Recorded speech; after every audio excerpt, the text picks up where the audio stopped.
Hello guys, nandito na naman ang inyong Taba-Ching-Ching na Pilipina na inassign dito sa bansang Kuwait. Pero nandito tayo ngayon sa Saudi. For today's video, ikukwento ko pala sa inyo na ang pangyayari kahapon, kagabi na hindi ko inaasahan, na kahit sa sobrang iba yung pag-iingat ang ating gagawin ay talagang hindi natin talaga maiwasan pag yung disgrasya na talaga yung mangyayari.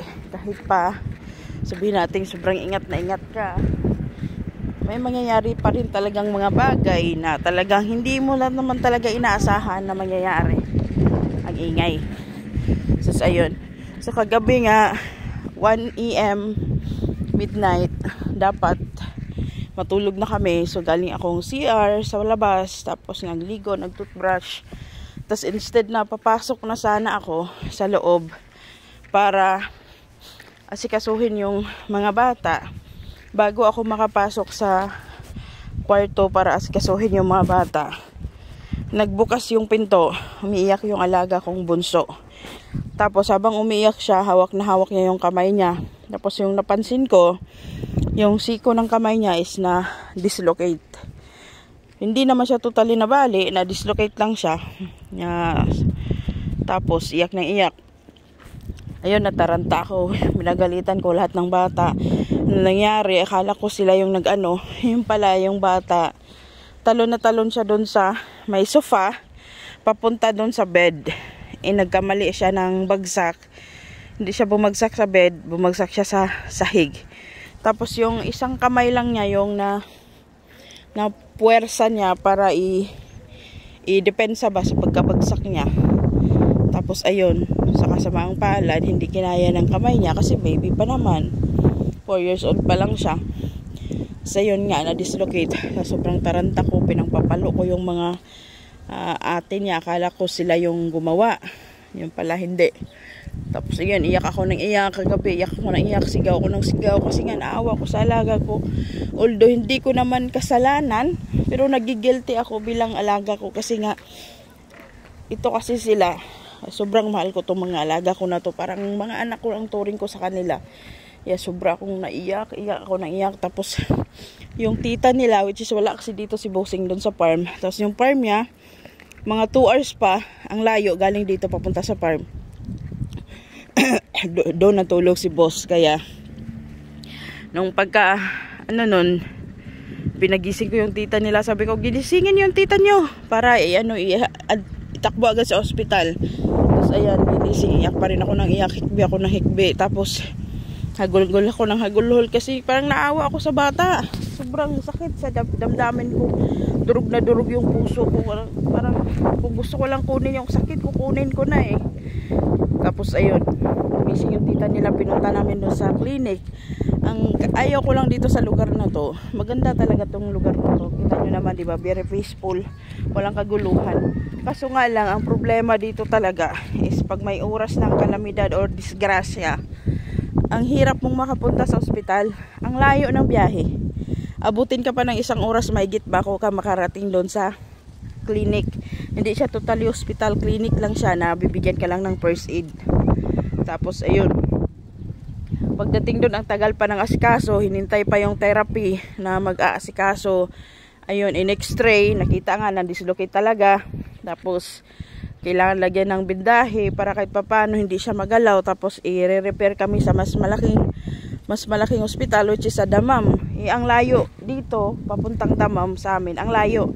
Abutin ka pa ng 3 to 4 hours yung biyahe. Kaya mas ginusto na lang ni Bossy na iuwi na lang sa Kuwait. Kaya ayun, pinunta nila kaninang umaga.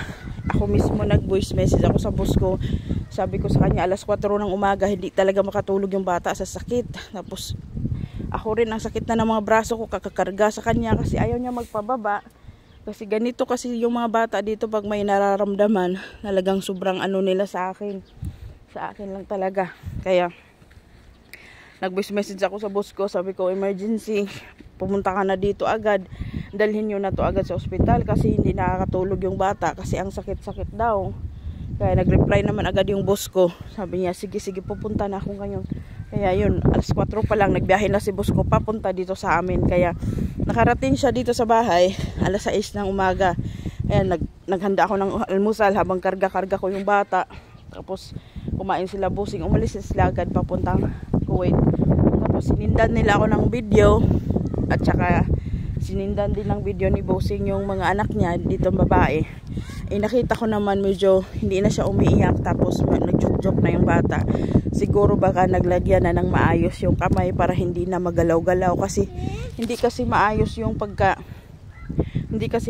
pagkabindahi doon, kasi ano nga tawag dito, first aid lang kasi yun, baga hindi talaga maayos yung pagkalagay sa kamay, kaya nagagalaw-galaw pa rin, kaya nasasaktan pa rin siya. Ngayon hindi ko alam kung anong update, basta yung last na nakita namin yung video, nagsend si Bossing na video sa mga anak niya babae dito, na nagjoke-joke na yung alaga ko, hindi na umiiyak, tapos nakakatulog na. Ayun, kaya tayong mga yaya, kahit sobrang ingat tayo sa mga alaga natin, hindi talaga natin maiwasan na mangyayari talaga yung mga ganong bagay. Sobrang nakakadurog ng puso, kasi alam ng Diyos, nakikita niya kung gaano ko kamahal yung mga alaga ko, na kahit makagat lang ng langgam nagagalit na ako, nag-aalala na ako, kahit na may sinat lang, hindi ako natutulog, kasi chinecheck ko kung ano, humihinga pa ba, maano pa ba yung tibok ng puso. Ganyan ako ka-care sa kanila pag may nararamdaman nila. What more pa yung nakikita ko mismo, nasaktan siya, hawak-hawak na yung braso niya, na-dislocate nga. Grabe, sobrang sakit sa damdamin talaga. Grabing iyak ko na parang hindi ko nasisihin yung sarili ko. Sana hindi na lang ako naligo ng matagal. Sana mabilis na ako natapos.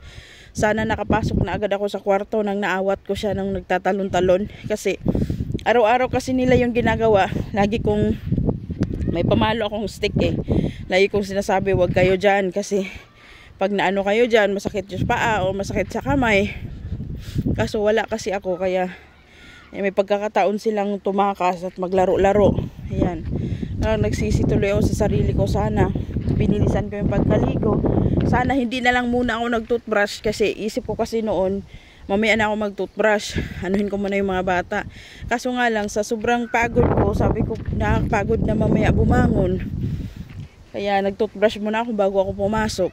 Siguro kung hindi ako nag-toothbrush muna dun sa CR, baka naawat ko pa yung alaga ko. Pero yun na nga, hindi natin mapipigilan. Kung yun talaga yung nakaplano para sa kanya, na mangyayari yun sa kanya. Kaya lagi kong sinasabi sa bata na, tignan mo, hindi ka naniwala sa akin. Sabi ko sa'yo, wag kang magtalon-talon dyan, kasi masakit yun. Tignan mo, masakit na yung kamay mo. Pupunta tayo sa doktor. Tapos, ayun, sabi naman niya, hindi na daw. Sabi ko, dapat makinig ka na sa akin pag sinabi kong bawal. Ayan.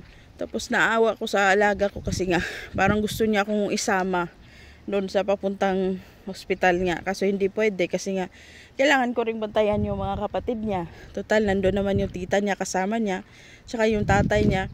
Kaya sila na lang.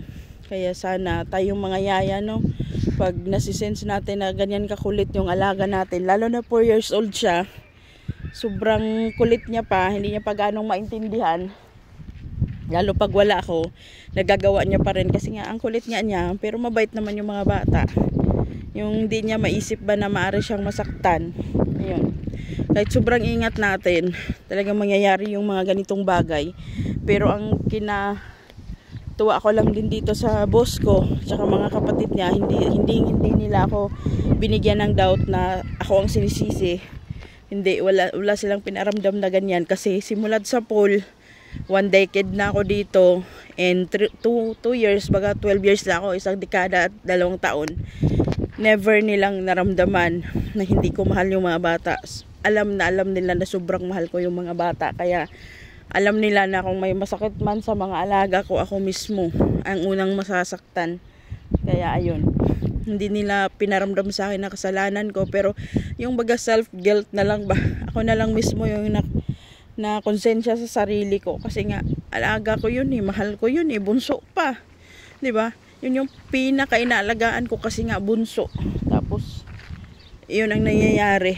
Kaya sana wag mangyari sa iba to.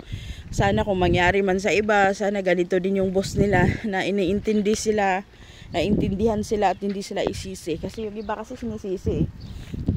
Pero yung mga boss ko dito, so far naman, hindi ko naman naman nila sa sarili nila na sobrang mahal ko yung mga bata. So ayun lang. Gusto ko sana magkwento kanina. Pagdating namin galing ospital, hindi ko kaya dahil ayokong umiyak sa camera. Hindi ko kayang ikwento na nandun pa ako sa high ba, na high pa yung utak at isip ko na nangyayari ba talaga to, yung sobrang sakit na daig mo pang broken hearted. Ewan ko ba, sobrang na-attach ako sa mga bata talaga. Sobrang yung puso ko talaga nakaano talaga sa kanila, na kahit may makita lang akong kunting galos dyan sa mga katawan nila kasi ako nagbibihis, tinatanong ko talaga, ano nangyayari dito, ba't may sugat to, ba't may gasgas to, saan ka nadapa, ano, kinurot ka ba, inano ka ba? Lagi kong ina-interview sila. Kaya yun pa talaga na nasaksihan ko kung gaano siya nasaktan dahil sa braso niya. Grabe. Yung iyak ko kanina talaga sobra, para akong batang sigaw ng sigaw. Tapos yung mga alaga ko namang mga dalagita, kuha naman sila ng tissue, kuha sila ng tubig habang umiiyak ako. Sabi, Angel, inom ka munang tubig. Ayan, pinapainom nila ako ng tubig habang karga ko yung bunso. Hinihintay namin yung tita nila na magdala sa ospital. Isa naman kuha ng tissue. Tapos sabi na, tama na, di mo naman kasalanan. Hindi naman natin nakita lahat. Ganon yung mga alaga ko, mga babae. Pero grabe, sobrang sakit. Kasi parang iniisip ko kasalanan ko kasi dapat mas natutukan ko pa. Kaso nga lang, alangan naman dalhin ko siya sa CR habang naliligo ako. Diba? Kaya hindi talaga natin maiwasan yung disgrasya.